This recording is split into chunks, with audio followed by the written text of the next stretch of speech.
Pac-Man doesn't go around eating people. If you're hearing our voices, it means it's time for It's This Meets That, the podcast where we watch the worst movies from trailer to end credits, scene by scene. So you don't have to, but maybe you should. I'm Russ. I'm Jared. It's true. He doesn't. Yeah. He eats dots. I spit facts. He eats dots, pretzels, cherries, bananas, and oranges. Well, ghosts if he's on a bender. That's true. If he's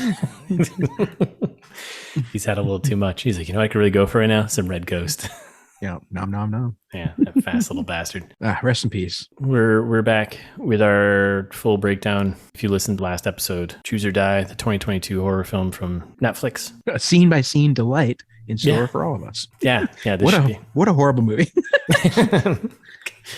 How did it go up? How did the reviews go up? I don't know. Yeah. So when we first picked this movie, what was it, April or whatever? I don't know. Probably when it first came out, you were like, oh, we should do this movie. And I was like, okay, yeah, it was this movie. I think it was sitting at like 28%, right? Yeah. It was definitely under 30%. So if you're a new listener here, our benchmark for the movies we do will be 30% or lower. Typically. We'll bend the rules for like a 31, 32 here and there, but not very often. Or like a Love Actually. Or a Love Actually. When it's a holiday special, we'll do something. That's right. Truly terrible. That's right. That no one recognizes. 0%. 0%. And when I went to go check this one, I was like, it's up to 32%. Who did that? Why would you do that? It's up to 32 now? Yeah. Oh man, I thought it was at 31 still. Yeah, no, I checked the other day. Oh my God. Yeah. How does it keep going up? I don't know. Someone's game in the system. No pun intended. It's not getting better.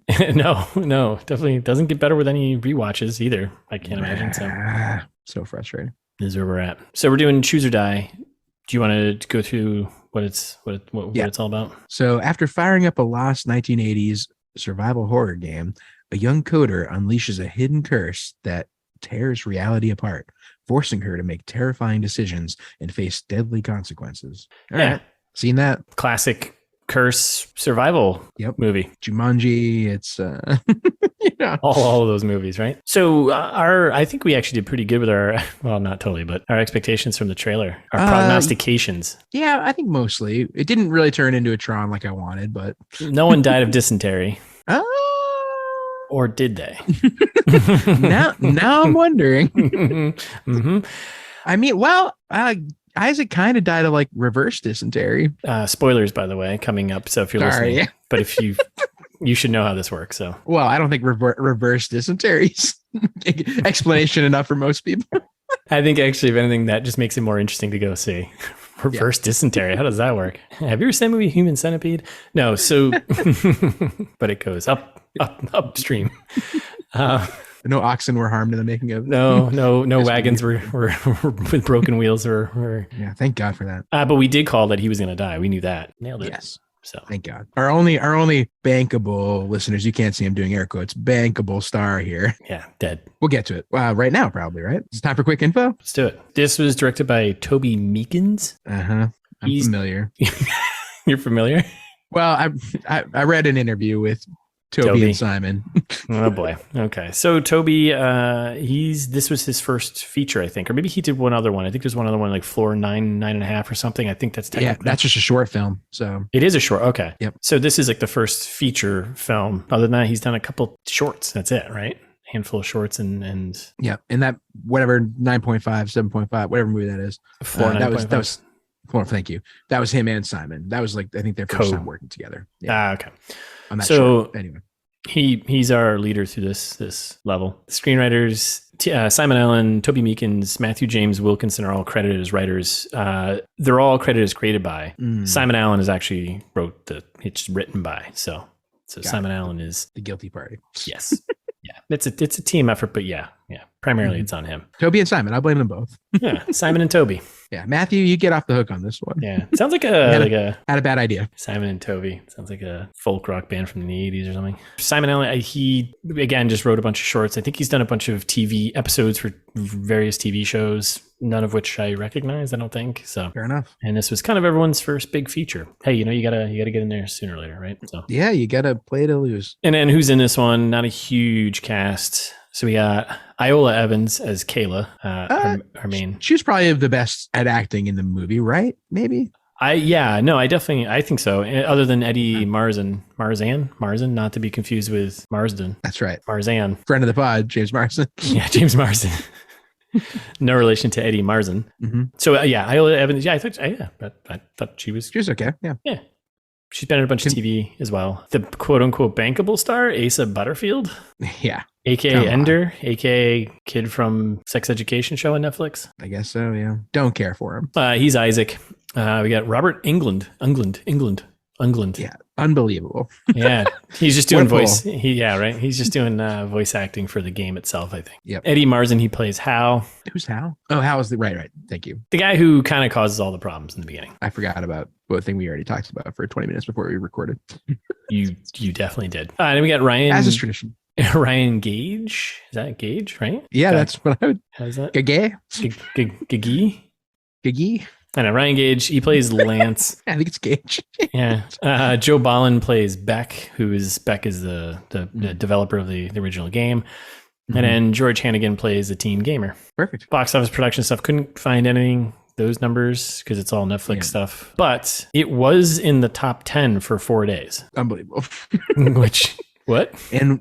And I can say with confidence that it costs not very much money to make. Yeah, I mean, if you had to take a guess, how many fanatics are we talking here, you think? Wow.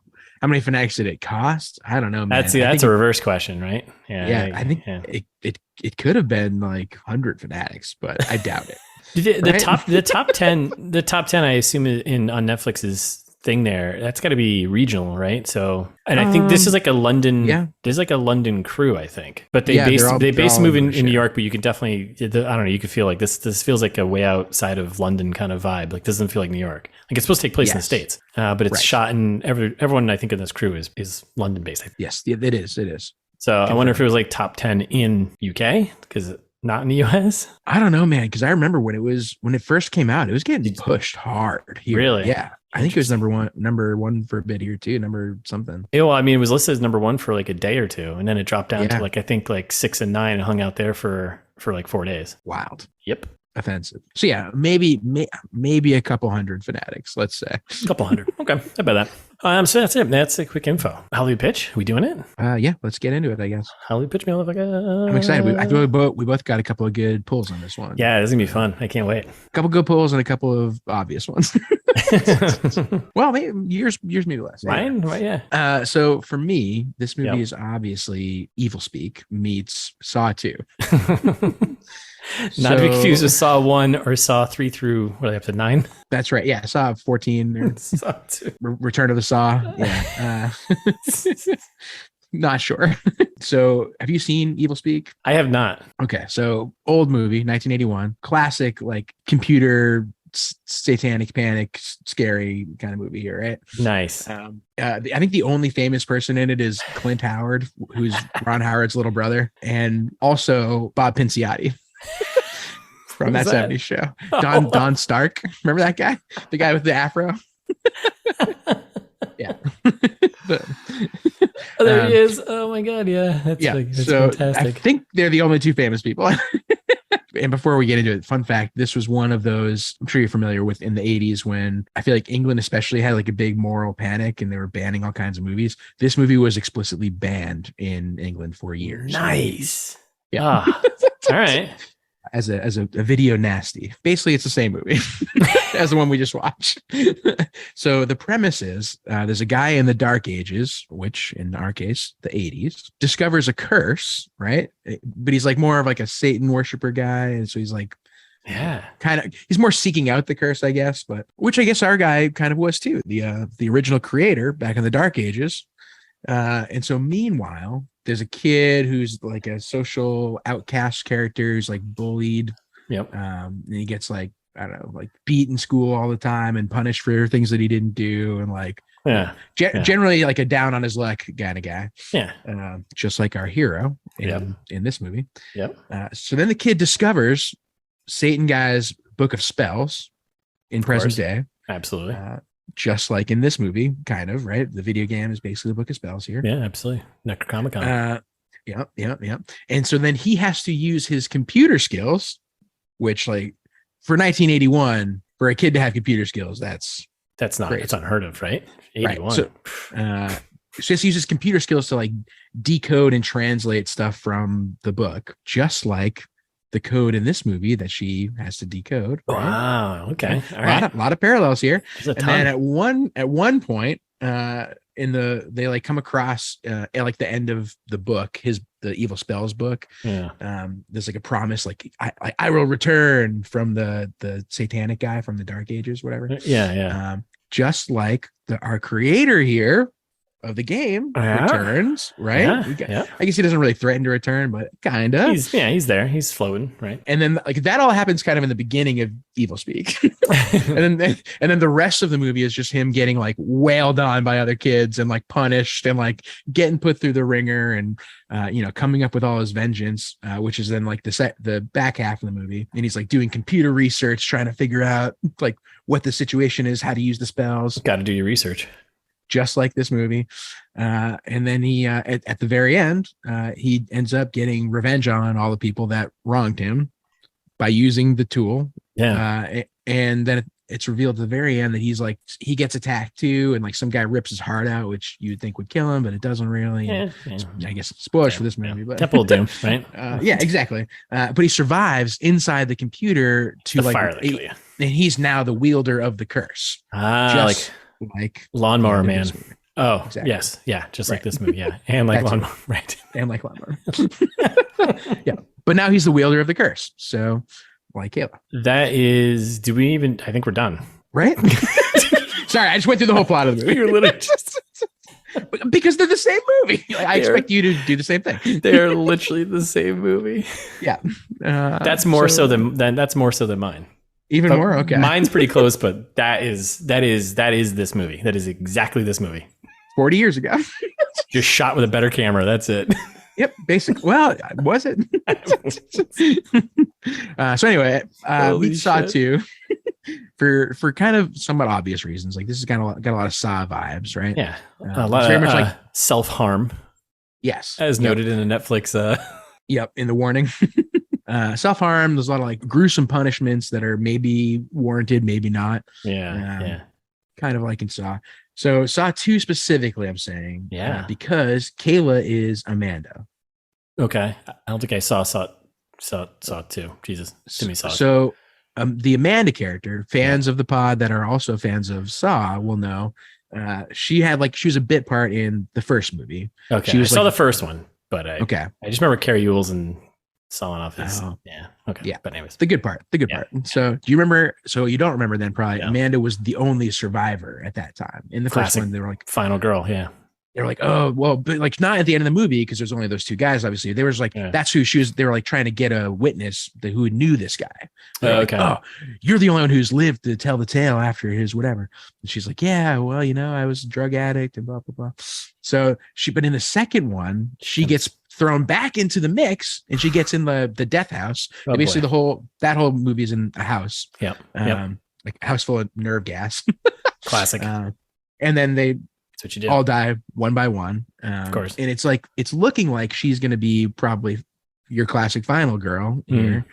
Like it's getting, whittling down towards the end when all of a sudden, big twist ending, she's been working with Jigsaw the whole time. What? Because spoilers for Saw 2.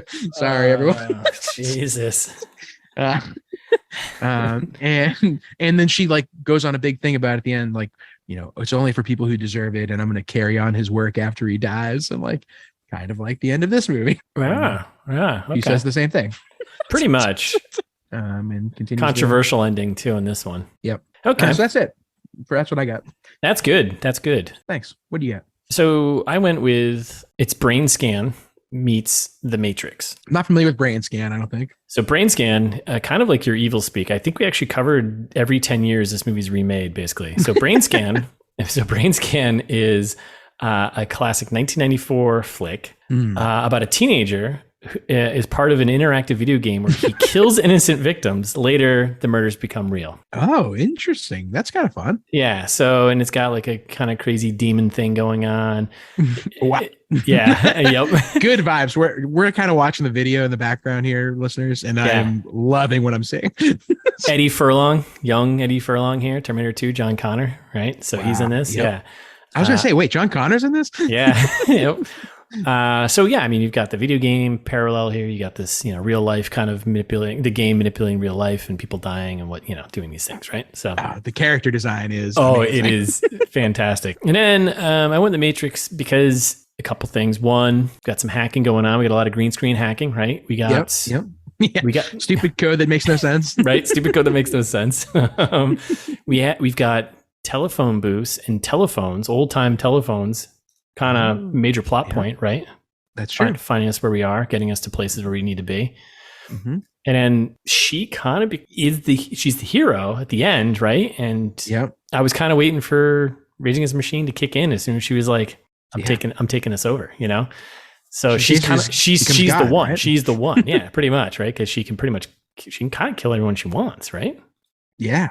So great point. So and then she's the one. She gets the end. Presumably, though, a darker the one.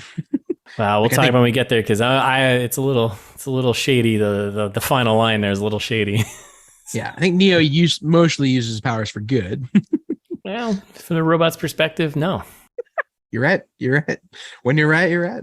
Nice, good one. Yeah, I think that was good round, gang. Fast facts. Yeah, let's do it. They're reasonably fine. Yeah, I got a bony interview fact for you at the end. So I don't think that's a phrase to use for that, but okay, we'll go with it. Yeah. We'll stick with it is. Okay. All right, so fast fact. Boom. Number one. This is more of like a couple of these are more just nods, little kind of Easter eggy type things, less trivia. I think those. Yeah, okay. I think that falls in there, right? Yeah. So there's a scene where Kayla and Isaac they get into the warehouse. Later in the movie, they find kind of like the source of where the game was created, I guess. Mm-hmm. And on the outside of the warehouse door, it says Lot 254. Lot 254 is a horror short by the same director. Oh, that's cool. Yeah, I'm into that stuff, right? I like that. I did write down Lot 54, like 254 when it came up because they made it very. Yeah, they definitely. They definitely. I was like, why? What did that mean? Yeah, nice. Thank you. Isaac's laptop, Asa Butterfield's character Isaac, has several stickers with the Cult of the Dead Cows logo on it. Cult of the Dead Cow is a legendary hacker group. Oh, not familiar. No, me neither. What have they done? Anything cool? Guess I could look it up, but yeah, if you're out there listening to the pod, Cult of the Dead Cow, let us know. What have you done? Don't hack us, please. They're gonna be like, we just shut down your podcast. Yeah, we're not worth it. Yeah, also known as CDC or CDC Communications, Computer Hacker Group, 1984. Good old Lubbock, Texas, right? 1984. All right. Well, that hacking wasn't the thing then. Yeah, not like. Come on, you ever see War Games? Today. Yeah, you ever see Ferris Bueller's Day Off? Come on. God damn it. He literally hacked the computer system. That's true. That's true. So yeah, that's fun. Next one. So we got there's a digital clock. I don't know which one. I didn't catch it, but that reads 11:38 at one point in the movie. Okay, sure. 11:38 is a common Easter egg used in the movies and TV, which references George Lucas's directorial debut film THX 11:38. I don't like them invoking George Lucas in this one. But I don't either. I think it's not Lucas worthy. Yeah, I think that's just like, let's just pump the brakes to that reference, right? That's like you read a list of cool references other people have done, and you're like, oh yeah, let's do that one. Oh, let's put that one in. Yeah, we love Star Wars. Let's do that one. The way the cursor game loads and the sounds it makes, which is reminiscent of the Spectrum, a computer released in 1982 that was cassette based, like the Curse game in the movie. So I did a little digging on this, and it literally is this. I think it's this one. It's the ZX Spectrum Plus 2. And that's the machine. That looks just like it. Yeah. So it's got a keyboard and there's a cassette thing. I had actually never heard of this. I didn't know anything about this. Me neither. Thing, so, that's cool. A little bit of PC history for us here. Yeah, and so I think the company that built this was a company called Amstrads, which I thought she had like a hoodie or a shirt that said that, but I was doing some digging. I don't think that's what it said. No, it said like it said like AMS something like that. Yeah, so it's definitely AMS. Yeah. So I thought it might have been like they were doing like a little reference to the computer company in the game. It's a British electronics company, right? So yeah. Oh, neat. Okay, that's there's your It was a built-in cassette recorder dubbed the Data Quarter. Of course it was. Yep. So it's the most 1986 thing I've ever heard in my entire life. What does it do? Religious man. Well, it records data. It's called the Data Quarter. Data Quarter 3000. So that's fun. Yeah, that's fun. This is kind of a 2-for-1 here. I think you're gonna enjoy this one. 2-for-1 here. Yeah. So Isaac, Asa Butterfield's character, he wears there's a scene where he's wearing a Prodigy t-shirt. The first time we see him, he's wearing a Prodigy t-shirt. I did not notice that. I missed that too. But he's wearing a Prodigy t-shirt, which is a nod to the movie's composer, Liam Howlett, the founder of Prodigy. I did know that, actually, only because it's in the interview. But that's a really good fast fact. I like that one too. That's a good one, right? That's a kind of, so. Yeah, that's fun. And then that's Rest in peace, the other guy there. The other guy from Prodigy? Yeah, he died like 2 years ago. Remember? 3 years ago? No. Yeah. Firestarter? No. Yeah, too bad. Yeah. Hate to see it. Hate to see it. R.I.P. But anyway, speaking of that interview. Good transition from real life death to... Yeah. Yeah. Moving on. Rest in peace, Keith Flint. Gotta go. You were a guy. You were a English guy. Yeah. You're all right. Yeah, right. I don't know you to love you, so. Yeah, I don't know anything about you other than the Prodigy. So. Yeah. So cool. Anyway, so here's a weird fast fact for you. Can you imagine if Ridley Scott was an executive producer on this? Because he almost was. Apparently, originally he was attached as an executive producer, and it was going to be produced for Quibi. Whoops.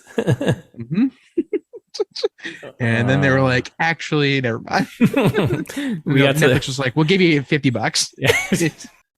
And that would have been that's another universe. That's a multi-dimensional situation there. Ridley Scott's attached to this. Yikes. They must have been so excited when they heard that.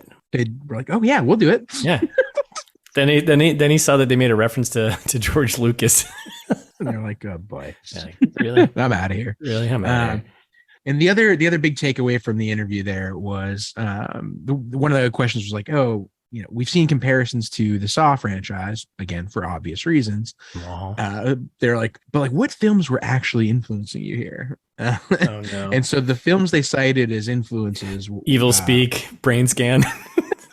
No, Matrix. They're liars. Nope. They said Pulse, which we'll do. We've talked about already on the pod, and we will do for this one day, because it's the same movie as White Noise, which we already did do. Remember, it's the White Noise that came out the year later. That's right. Like White Noise came out in 2005, and then Pulse came out in 2006, or whatever it was. So they say that this was their inspiration. Oh, with Kristen Bell, huh? And the original Candyman.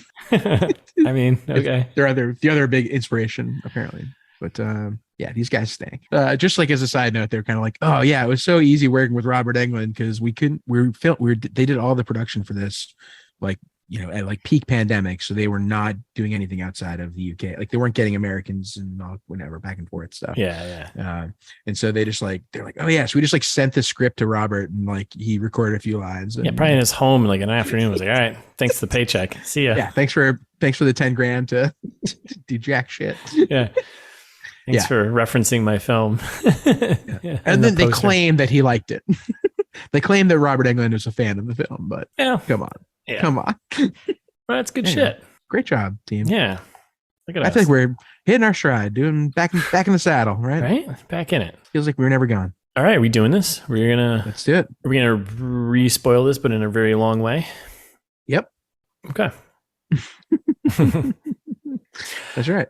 So I don't know. When this movie opened up, it's just like a red screen and like it looks like almost like the HAL eye, like from whatever, right? And it was like a very faint circle. And after the Netflix logo, right? Oh yeah, after the Netflix logo. Sorry, Netflix logo first, and then yes. It's just like a red screen. I was like, oh, movie started. I was like, oh, cool. They're just getting kind of into it. I thought this was the beginning of the movie. Same. Nah, it's just Anton Films. Well, even when it came up on the screen, it said Anton. I was like, oh, okay. Is Anton a place? Yeah, sure. Anton, Italy, of course. Yeah, I was like, all right, cool. Yeah. Nope. Anton, Kuwait, naturally. Nope. It is one of the film production companies. So yeah. like they're very mysterious, undeserving of cool animation. Yeah, and very mysterious too. I went to their website, found their website, and all they have is just a screenshot from one of their movies, and that's it. And it was way too long. Yeah, that's what made me think it was part of the movie. I was like, oh, this is okay. I like it. We're getting right to it. Nope. Probably 10 seconds, 10, 15 seconds, maybe. Too much. Yeah, let's come on. Let's move along here. And then right after that, we get Stigma Films, which is operated by our buddy here, Matthew James Wilkinson, who is co-creator of the story. The idea man. Idea guy. So Stigma Films been around for a while, and they've produced some shorts and stuff like that. Classic. So that's what you do, right? We need a film production, ITMT Films. It's only a matter of time, yeah. Right? That's like, I think, our next big venture. That's going to be. Yeah, I know we usually solicit mail, but let's, from the listeners, if you're working on a script, send it to us. Maybe we'll produce your movie. That's a great idea. Yeah, if you're working on a screenplay, we'll NDA it or whatever makes you feel better about us not leaking it somewhere. We're not gonna steal shit. It's probably not gonna be that good. So you know what I mean? Come on. I mean, or we'll do everything in our power to get that movie made. So caveat though, if your movie is over 30% Rotten Tomatoes, though, we drop it. We'll never talk about it again. We'll never talk about it again. It doesn't exist in our minds. We still might finance it because then that could pay off for us. But right. You got to spend money to make money. That's right. But we'll never talk about it on the podcast. The child we never wanted. But yeah, send us your scripts. We'll read them. It's sismestat@gmail.com. Done. I love it. All right. So then we're at a fancy house, right? Home, someone's home-ish, right? And we just have a mom-son. Let's go with the home. Yeah, I just went with home. And we got a mom-son, just heavy argument, right? Real heavy. But his name's Gabe, so he deserves it, probably. Probably. Most likely. Shout out to all you Gabes out there. You know who you are. Yeah. Do we know a Gabe, don't we? Yeah, he's kind of cool, I guess. Yeah, he's all right. We do know a Gabe. Shit. Yeah, all right. Well, he's cool, but otherwise Gabes stink usually. Yeah, there's only one Gabe that we know. I don't even know what they were yelling about. Was it just probably some girl he was dating? I missed the argument. Not even really. They were yelling about the dad. Kind of. Is that what it was? Yeah, they're basically like, I don't know. She was yelling at him for being a dum-dum, and he was like, well, if dad were here to like teach me how to be a grown-up, then I would probably do something. And he's like, well, your father's too busy living in the 80s to pay attention to his bitch wife. Sorry, that was me putting in there. Yeah, emphasis there. Yeah. Yeah, well, but it turns out she's not. She's actually cool too. Yes. When she's not yelling at the son. I get this whole family stinks, dude. Yeah, it's a terrible family. It's happy and sad about what happens to them later. Yeah. Like, and they all kind of deserve bad things, I think.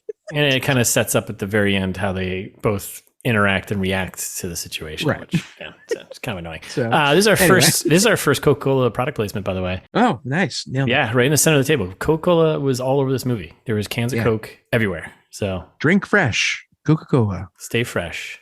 Take a shower. Polar bear. So then so they're arguing, and we get Eddie, our Eddie Marsan here, Hal, dad. He's like weirdly like just listening from his door. It was so like he was a kid or something. It was so weird. Like I was so confused. I was like, what's happening right now? Cowering in the hallway, like overhearing this, and he's like goes back downstairs to his 80s man cave, which like his wife is right. He is too busy living in the 80s to pay attention to his family. He's trapped. So maybe you're kind of getting a sense of the commentary where this movie's headed. Maybe, I don't know, but it's a little heavy handed at the very end. We'll get there. And then we get a scene from the trailer pretty much where we got Hal here. He's playing cursor in his man cave office here. Showing the game, and how it can control the environment. It's all from the trailer. And then it kind of goes a little bit further. Like the game like tells him like, oh, have another drink or whatever. He pulls up a beer, it opens it for him or something. It's got a label on it with a skull on it. And it's like, fooled you, whatever. And it starts turning the lights on and off. And then we get again from the trailer, he gets the prompt, right? His tongue or her ears. Also, can you imagine if we had technology like that? Oh, man. The podcast would be totally different if I could just say, fetch me a beer and right? It would appear next to me. Yeah. Someone just does it or, yeah. Wild. Yeah. Fetch me a beer or die. This movie also has, I think, the most egregious amounts of the movie saying the title of the movie in the movie. Yeah, I'd say so. They say it a lot. A lot. It's printed on the screen too. Too much. So the game freaks out, lets out a screech because he's freaking out. He doesn't know what's, wow, this is crazy. And it stops him. So clearly the game has control over the player. And then this is when the music starts playing spontaneously, right? Like, yeah. Setting the mood here. It's like it starts to get creepy. And then we hear like the son's voice being like, who the fuck is Barry Newman anyway? And the mom's like, it's not Barry Newman. And then we get our first prompt from the trailer. Yeah. His tongue or her ears. Yeah. Choose or die. And he's like, I don't know. I can't choose. And so he starts to like walk away and his brain kind of explodes like in the trailer also. But he does make a choice. He does. Oh, he definitely makes a choice. All right. This is like sometime, like a few minutes later, seemingly. Yeah. He's like, walks upstairs looking for his wife. Yep. Wife. Hey, wife. My wife. Where are you, wife? And sure enough, she's in the kitchen holding a knife and the severed tongue of their son, who's now standing there with his mouth bleeding. Brutal. Like a clown. Yeah. She's like, I couldn't stop myself. Pretty funny. Funny. Well, he was mouthing off to you, so. Yep. Level 1 complete. Done. That's not so bad. That's not so bad, right? Yeah. Easy peasy. Yeah. That kid was a pain in the ass. How many levels are there? This is easy. Doesn't even know who Barry Newman is. You bite your tongue off. So yeah, level 2, same time, same place, right? Yep. So then we cut to the credits and we get Netflix Presents, whatever, right? And we get the credits, and then during the credits, they're going through the other levels that he's right.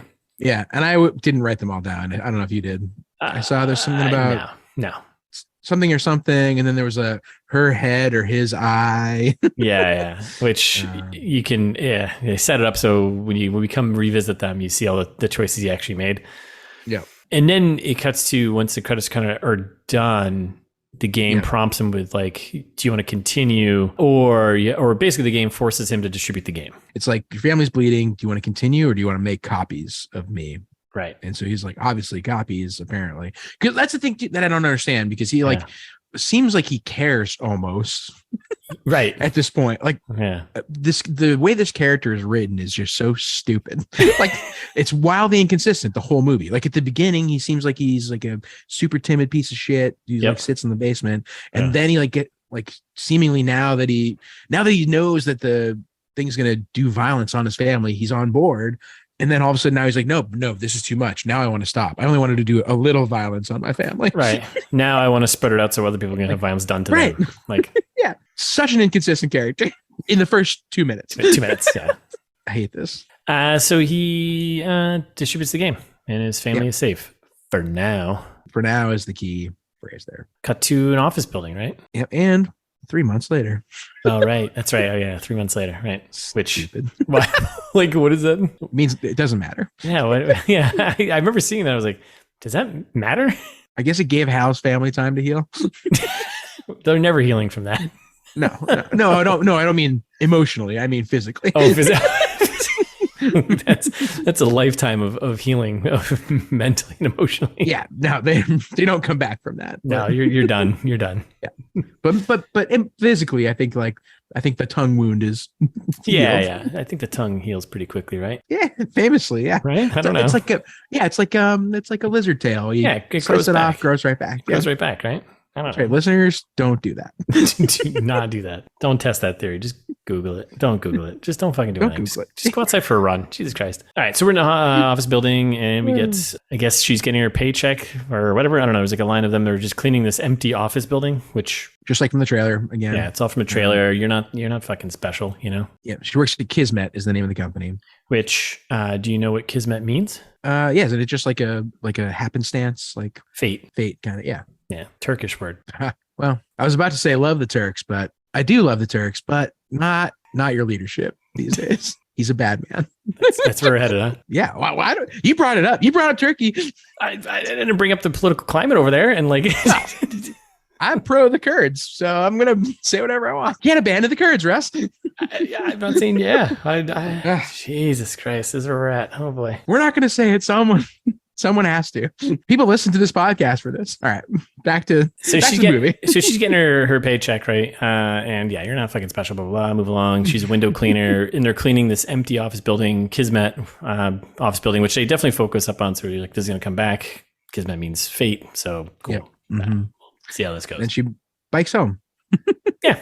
And it's just a quick little biking montage of her biking around town, basically biking around London, music. Which is supposed to be New York. Yeah. Yeah. Yeah. I looked up the song. It's a song called West by Ivy Soul. In case anyone listeners wants to go check it out. It is fun. Good. Yeah. I liked it. Yeah. This movie had a few good songs. And makes sense. The Prodigy guy. So right. He's going to like sure he picked those. This is where she goes to her friend's place, Isaac's place, right? Right. The game shop inside the sewing machine shop. Yeah. Classic, right? Yeah, everyone will find it. Down a weird hallway, there's a place called Bite Me, BYTE. Yeah. It's about as funny as the rest of this movie. So we introduced to Isaac, and we learn he's like a 3D game programmer, right? He's building a 3D model basically of Kayla. So he's got a little infatuation with her. She calls him on it. Yep. Plenty of exposition. Is that supposed to be me? He's like, no. Well, the nose is off. And then there's plenty of exposition about how they're both programmers and that she's been job hunting, dropped out of school, blah, blah, blah. The relationship to each other. He's like, haha, but he's like, I introduced you to Run DMC. And she's like, oh my God. You think you introduced me to Run DMC? Life introduces you to Run DMC. And then I didn't gather this. I'm assuming it's college, but they say like she never graduated. That becomes a plot point because she doesn't get any of these jobs that she's applying for. And then he's like, well, you can come code for me at the House of Isaac. She names it House of Isaac, which is going to be his game dev shop someday. And it's going to be a whole thing. And then we get introduced to his junk collection. He's big into retro. I mean, they're both big into retro gaming computers and stuff like this, right? I think he use the phrase retro collector's wet dream. I think that was dropped somewhere in here. Yeah, it sounds about right. But yeah. So he knows his retro games, right? So he's our field expert here. Again, seen from the trailer, she comes across the game Cursor, and she just calls a number on the box. He fills in about how, there's a bunch of unclaimed retro game prizes and stuff like this that people haven't solved. And there's one that recently someone found a credit card bank account or whatever, blah, blah, blah. It's like, all right. Yeah. Meanwhile, he's like hitting on her the whole time and she is not having it. Yes. Yeah. He's doing his worst. And then she calls the number that's on the box of the game. Yep. And there we go. We get Robert England there. Yep. And Isaac starts nerding out about it because it's actually Robert England doing Robert England. And basically, he's like, his script is about how, you're either a loser or you're worthy of playing this game. Welcome to terror. And remember, reality is cursed. Spend that money wisely. Not wrong. He's not wrong. And we hear this same recording later in the movie. So they got 2 uses out of whatever they paid Robert. $50K. Sure, I'll do that. Yeah. Yeah, whatever you want. Half the movie budget. Sure. Yeah, I'll do that. 20 seconds of sound. Absolutely. Done. So then, that's that. Well, and then that's when Isaac does a terrible Freddy Krueger impression and inadvertently calls her a bitch. And then it's like, have you not seen the movie? I mean, like, why you? Right. And she hasn't. So that's why she's perturbed by him calling her a bitch. And then and then she's like, oh, this would be easy money though. Then they're like, okay, well, let's meet at the place then. 1:30 a.m. sharp on the dot. It's a date. And she goes, no, it's not. It's a deal from the trailer. A little safety tip from ITMT. There's no such thing as easy money. Remember? That's right. And you don't have to go on dates if you don't want to. That's right. You can just go on deals. That's right. That's what we do here. We go on deals. That's right. Like for your screenplay. Deal. It's a deal. Well, we don't know if it's a deal, but deals. Right. Well, deal, send it to us and deal it to us, and then we'll deal it back out to you. Right. That's right. Every time Jared and I hang out in person, it's a deal. Oh, every time. Well, a couple times it's been a date. That was early on. Now we only have deals. Yeah, that's it. Just deals. Okay. Okay. So then we're back at Kayla. She's biking again. We're biking again. Yeah. Yeah. I mean, you got to eat up some screen time. It's only an hour and 25 minutes. And then we're doing bike movements, listeners. He is. He's dealing out some bike movements. And then we get to Kayla's home here. Definitely not a real cop car out front. But no. This was the start of like trying to show how bad it is, right? So you got a cop car out front, bringing some perps out, and definitely just painted over white cop car. I was like, I wouldn't trust that person. That's not a real cop car. Don't get in that car. So bad times at the homestead, right? We got rats in the hallway. Rats we got everywhere. eviction notices, which is classic, right? Mm-hmm. Fridge. She's getting pills for her mom now. She's back in the apartment. Yep. Because her mom was the mom smoking heroin or something? Because like there's a spoon and a pipe. Oh, I missed all that. Yeah. I don't know. There's a lot of paraphernalia on the table. Yeah, it's either that or she was eating some ice cream. But yeah, I don't know.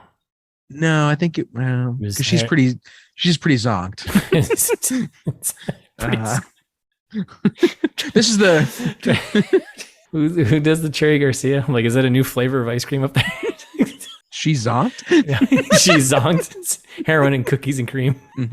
Nummy. Yeah. And ending our debate on the trailer trash. It's not the sister, it's the mom. It's the mom, not a sibling, mother. Not a sister mom. Not a sister mom. She is holding the bear though, which we nailed this. Right. We nailed the whole bear situation. Dead brother, classic. Yep. Which we don't know yet, but officially. But I mean, come on. We know. Like, yeah, we all know. And so she's super zonked. And so Kayla's like, oh, why don't we can go for a walk tomorrow, Mom, maybe? Like, let's go to the park. Like, wouldn't that be fun? Mom's and her not mom having just it. Doesn't even engage, just turns the TV on. Nope, just needs some more of that heroin and cookies and cream. Yeah, it's very depressing. Yeah, it's very dunzo. So yeah, we're laying it on thick about how bad things are in Kayla's life. And frankly, they're about to get worse. Yep, sure. Even the end of this movie, it's not good. So we go to her room / workshop. Yeah, and it's like, kind of like an Iron Man moment. She's just kind of in the workshop soldering stuff. Yeah, some good music. Yeah, putting a motherboard into a computer. Mm-hmm. Showing that she's an engineer and that she can, engineer stuff. Right. And then she's biking again, I think, right? Back to work. Yeah. Got to clean those windows. So she's chatting with the coworker. So I thought this is a coworker, but I think it's her boss. No, I think that's a coworker because then later on the same coworker fires her. But I thought it was another woman that came in that looked kind of like a taller version of her coworker. I feel like they were just like, no one's gonna notice. Let's just use the same actress. That's certainly possible. It's certainly possible. It's someone she works with. Yeah, so she's in some capacity. She's chatting with a coworker, but I don't know if was there anything important said in this moment. I don't. Basically, they were like trying to figure out the company. They're like, "What's this Kismet company? Like, why are they paying us to clean this place? It's empty. Nothing's here. Like, what's going on?" And the coworker's like, you know what? I was thinking about that the other day too. Then I figured it out. As long as they're paying me, I don't give a fuck. And then they're like, ha ha ha. And then they never talk about it again. But it's like almost important. If they're like, what is this company anyway? Kismet. All right, that makes sense. And then because it pays off, I guess. Mm-hmm. No, because it's fate. It's fate that you're cleaning this empty office. This movie's so stupid. I will give them this. I think from that point, though, there was kind of a cool transition. That was a little cool camera thing where they were like pushing down the street, and then I thought that was kind of cool. When they transitioned to the diner, it was like the street thing. Yeah. It was a subtle. I don't know, it was something small. I'm trying to give them something. So subtle. And then we're in the diner, mm-hmm. and this is pretty much the scene from the trailer. Yep, she fires up the game. The meat of it. So yeah, she boots up the game. It's definitely doing this install stuff, blah, blah, blah. She looks at the menu. Waitress is there. She's like, hey, you want something else? Don't hang out too long. The guy sleeping at the table, and the only other person there is the boss. Yep, he's the manager apparently. Just yell at her. Just sleeping. And then we get coffee or cake. Yep, you're in the tavern. Prove yourself worthy. Yeah. Coffee. Yeah. And so she looks at the menu. Next to her, it says coffee or cake on it. She's like, whoa. All over it. Yeah. Whoa. Whoa. Like the Matrix. Whoa. This isn't a spoon. Yeah. This so then she says coffee like a fool, as we discussed in Trailer Trash. Right. The correct answer is cake. Cake. But Immediately, waitress is pouring coffee in her cup, and she's like, "Oh my god, you did the thing I said." 20% and the waitress like, "Say when," and she's like, "Oh my god, when?" And she's like, "Oh, I'm just fucking with you, just fucking with you. Gotcha. It's 1:30 in the morning. Gotcha. Yeah. You look like you need some sleep." Mm-hmm. And then they cut to the menu, which has mysteriously changed back to normal. Whoa! And then they're both like, "Well, I guess we should just take a little break here and go to sleep and do whatever. You don't look so good." And the computer's like, "Yeah, you don't look so good." Yeah. And then that's when she's like, she sees it and she's like, are you fucking right now? And like the computer's writing out what the waitress said, right? Mm-hmm. And then that's when is this when she freaks and she closes the laptop? Yep, exacy. And it cuts to the upside down world. And we're in like a foggy world. And then her brother steps forward with the bear. And he's just like, we know it's his brother, right? Yeah, classic Ricky. Yeah, Ricky. It's the little boy.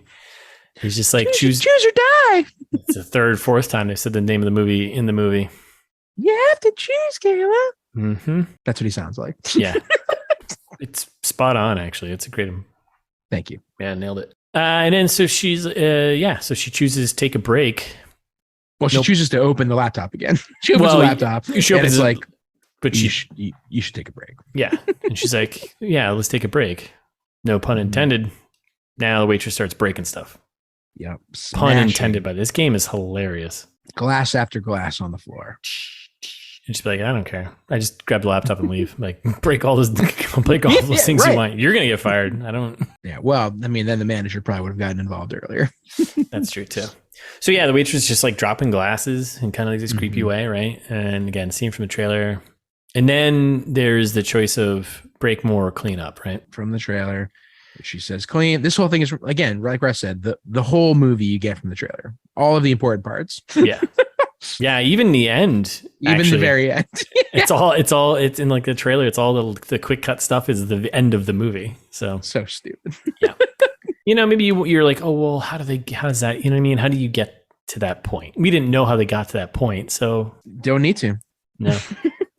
I didn't get any value from that. Did you? No. So she's breaking stuff. She says, clean it up. And waitress drops her knees on the glass and then very slowly just starts eating glass. Mm-hmm. Still makes me a little uncomfortable.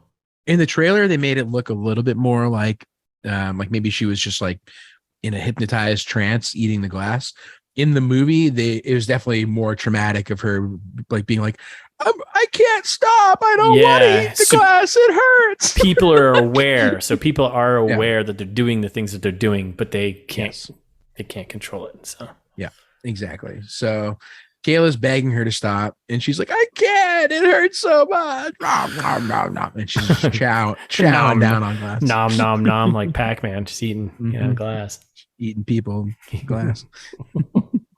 So then eating ghosts. That's when Kayla like attempts to intervene, and the boss wakes up and like screams at her like a computer. Like he just snaps it.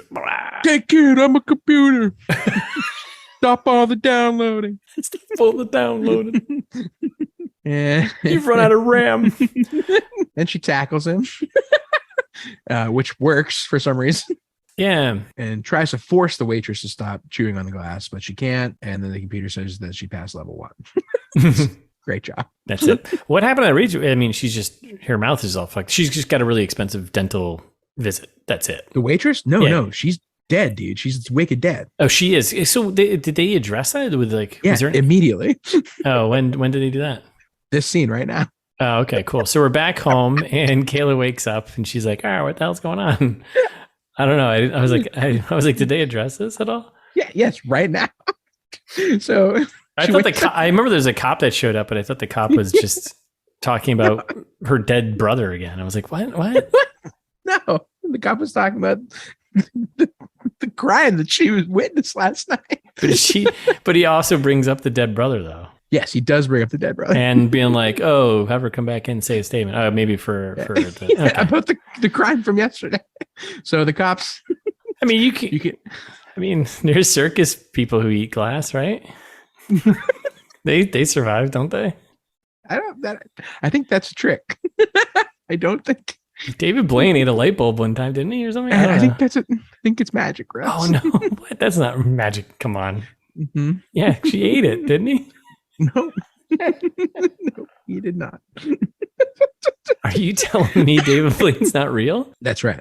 That's right. I'm sorry I can't handle this. Get to the next scene for me. I can't handle this. You're telling me magic's not real? No. So she wakes up. It sounds like there's a dude outside, like in her apartment. She's like, what's happening? Why is there a dude outside my apartment? So she grabs the tape of the game, rips it apart. She's like, I don't want to play this game ever again. That Skeletor? Yep. It's the 80s, so that's right. Completely valid.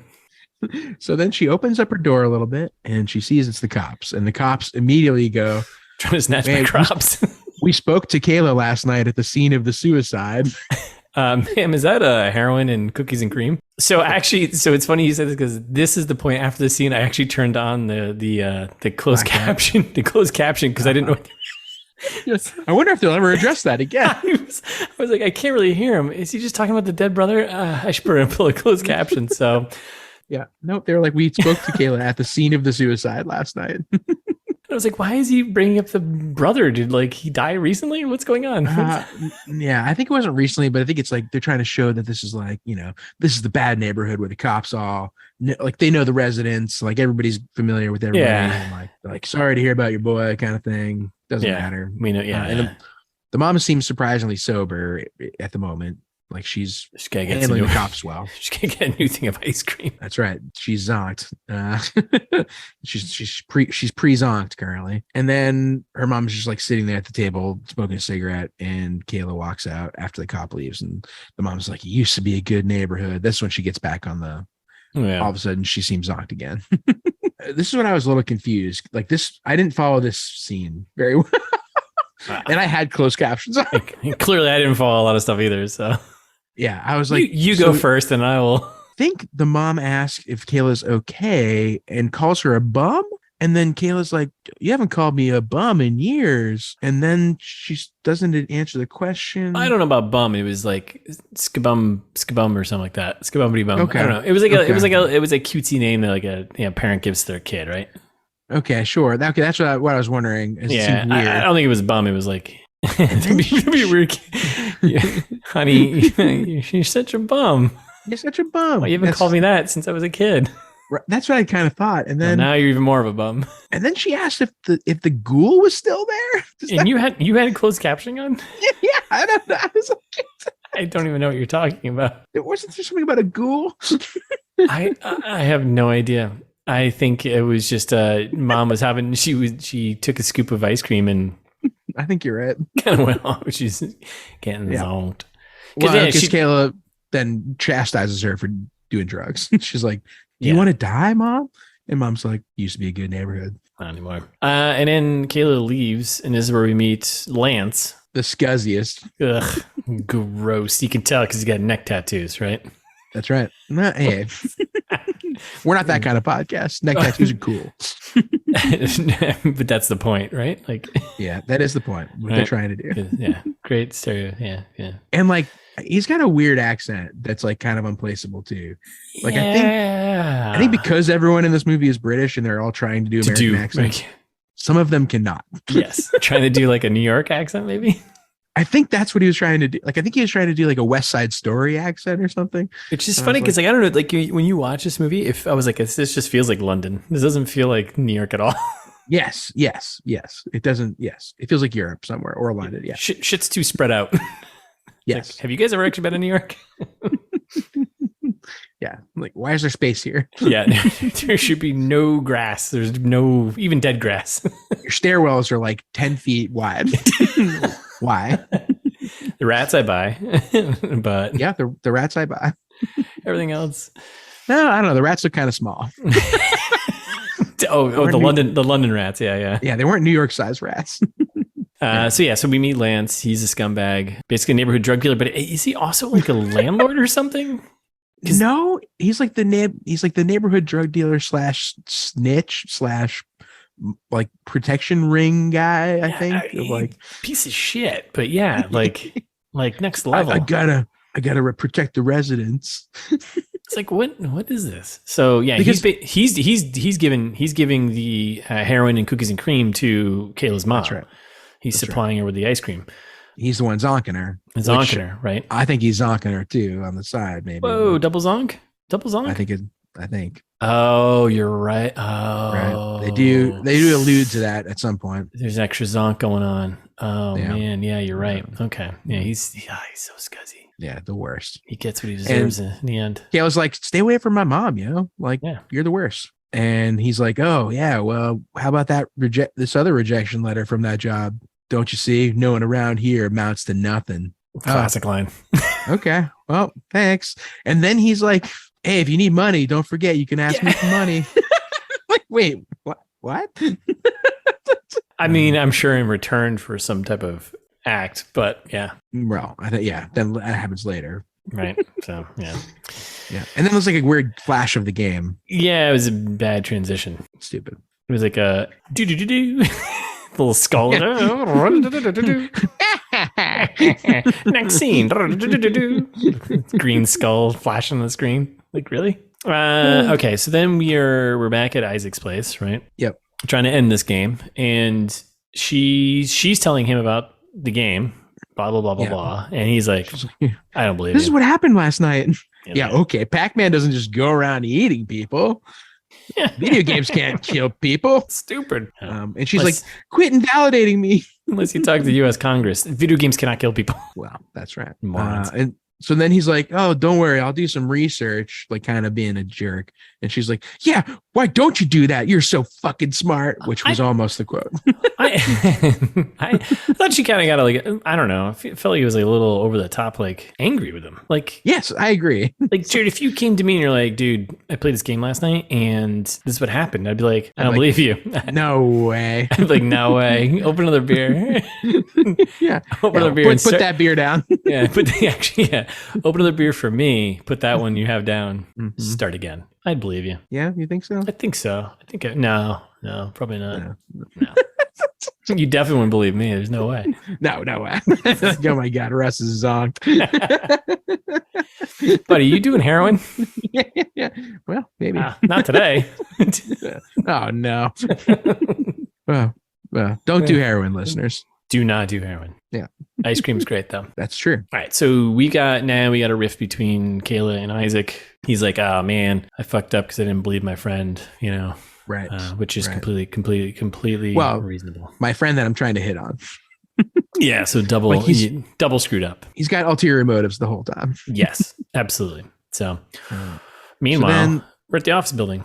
We're back at Kismet. Evening shift here. Yeah. Those windows got to be constantly cleaned. So right on time. About 2 a.m. From this point on, this is where this movie became a comedy to me. Fair. Yeah. This scene was very funny. I was laughing, and I don't think that was the intention, but I laughed. Same. It was very funny. So she's... Oh, go ahead. No, I was just saying her mom calls. That's how we start. She's at work. Her mom calls. Mom calls, right. And says that she can hear the rats, which her mom has a history of saying she can hear the rats. Right. Earlier, which we didn't reference, she did say, I can hear the rats in the walls, whatever. It's like, yeah. We saw the rats in the... Yeah, okay. All right. We get it. Yeah. We can see the rats, too. There's a lot of rats. Yeah, we got it. Stay off the ice cream, Mom. She's like, I'll set a trap later. Don't worry. Like, and then all of a sudden we hear the rats like scream into the phone. Yeah, little rat scream. Me. But not little. Fucking Ratatouille is coming knocking on the door here. Exactly. Like now we're talking New York sized rats. Yeah. Now we're legit. So then the game happens. Yeah, because like all the lights freak out, and in the middle of the room is one desk with a computer monitor that's covered with plastic, and lights all freak out. Game appears, boom, boom, boom. Mm-hmm. She runs over, she pulls off the the plastic on it, and the game's there, and it's like, here we go, level 2, level deuce. And what it is a good old fashioned side scroller. Classic. So the rat is on one end, Mom's in one end, and Kayla is choosing what the rat will do. Yeah, it's not obvious at first. It's not, but she's talking to her mom at the same time on the phone, I guess, still, and trying to guide her out of there. But she's also choosing what the rat will do. Yep, exactly. It's a little chaotic, a little chaos, right? They're basically having her pick rooms at first, and I love the game response here. She picks the living room. There's no meat in the living room. You're hungry. And she's like, oh, okay, she's playing that's how they tell you she's playing the rat, basically. Right. Yeah. So then she sends the rat to the bathroom, and then again, there's no meat in the bathroom. Yeah. You're hungry. Yeah, and she's trying to tell her mom, like, run to the living room, hide behind the couch, and do this thing to get out the door. Like, there are things in the bathroom, just run out the door, right? Locks herself in there, and we get a choice: charge it or chew it. I guess. Yeah. I don't know. I think I'd go with charge it. Well, do you want to get into the room, or do you want to buy your mom some time? If you want to get into the room, I think charge it is the obvious answer. Chew it's going to take you an extra few minutes. Is it though? Because it didn't. I was like, well, it's a small rat, so I mean, how many? It's a big door, right? So I feel like because if the rat just chews a small enough hole, big rat. Oh, you think it's a big? Well, based on the hole we see later and the destruction. Oh, right. Yeah, so it's one big one. The giant hole. It's a 2 foot wide hole that we see. It's a roost. It's a rodent of unusual size. Yeah, that's right. Yeah, a Russ. As we call them. That's not how you pronounce that. Rodent. Yeah. So she says chew it. I mean, either way, that size of rat chewing, he's gonna get through just as quick. So she's like chew. She's like chew, bop it, turn it, twist it, and she's like, Mom, just head to the window. And she's like, she gets too high up. I can't. I don't want to do anything. You have to go out the window. And she's like, I don't wanna. And then the rat chews through the door, and her mom jumps out the window. And it showed on like this little 8-bit green screen, and you see the mom just like, and then yeah, very cartoonish. Level 2 complete. And Kayla smashes the computer, and then that's when coworker / boss walks in and is like, "You're fucking fired." You can't smash the stuff at the place. Yeah, you can't smash the only thing that's in here in the entire room. Like, we had one thing to clean. So yeah, that's it. So Kaylee gets through level 2. She's on to level 3. Same time, same place. Yeah. Kind of like us, breaking for part 1 here. Yeah, a real fire escape hangar. Same time, same place next week. We're gonna get into part 2. Will Kayla get through all these levels? Did Mom survive? Or is there gonna be more Coca-Colas to drink? Yeah, will Isaac survive? Our bankable star? Will Lance gets what he deserves? All good questions. Okay. Well, thanks for listening. We'll be back on Thursday with part 2. In the meantime, you can follow us on Instagram at It's This Meets That, or ITMT Pod on Twitter, and subscribe wherever you listen to us. And while you're subscribing, you can also be reviewing. Always be reviewing, as they say. If you're on Spotify, especially, or Apple Podcasts, especially, give us a review.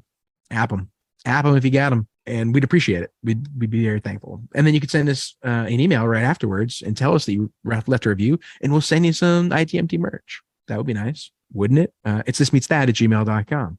Or if you want to find more information about me and Russ, you want to go listen to all of the old episodes, see what we write on the blog, the ITMT blog, which is really just the episode descriptions mostly at the moment, but it could be other things too. I still owe you the ITMT Wishbone game rules. Yeah, we got a lot of things coming in 2022. That's right. That's right. It's all on our website. It's thismeetsthat.com.